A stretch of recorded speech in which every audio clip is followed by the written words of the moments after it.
যেনেধৰণে আমি BTCত আমাৰ আৰু UPPLৰ লগত যেনেকৈ চৰকাৰ হ'ল, আমি এখনৰ পৰা যেনেকৈ 9খন আহিলে, ঠিক তিৱাটোতো আপোনালোকে চিন্তা কৰিব নালাগে যে তিৱাত আমাৰ চৰকাৰ হ'ব।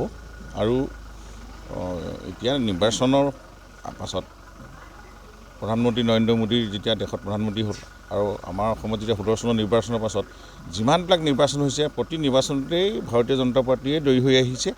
আৰু এতিয়াও কোনো বেলেগ দলৰ কথা ৰাইজে চিন্তা নকৰে।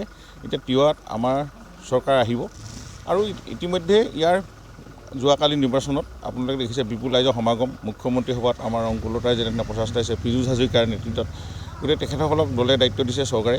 আৰু ইতিমধ্যে তিৱা আমাৰ দখলত আহিব, এইটো 100%। তাৰপিছত আৰু এটা যি সৰুপথাৰ সমষ্টি বিধায়িকাগৰাকী বিজেপিলৈ অহাৰ যি চৰ্চা চলি আছে, ইতিমধ্যে অকল সৰুপথাৰ সমষ্টি বিধায়িকাই নহয় আৰু বহু বিধায়কে যোগাযোগ কৰি আছে, কংগ্ৰেছৰ বিশেষকৈ তেওঁলোকে AIUDFৰ লগত যোগদান কৰাৰ পাছত বহু কংগ্ৰেছৰ নিষ্ঠাৱান কৰ্মী ইতিমধ্যে তাতে মোহভংগ হৈছে আৰু তেওঁলোকেও এইবিলাক বিচৰা নাছিল।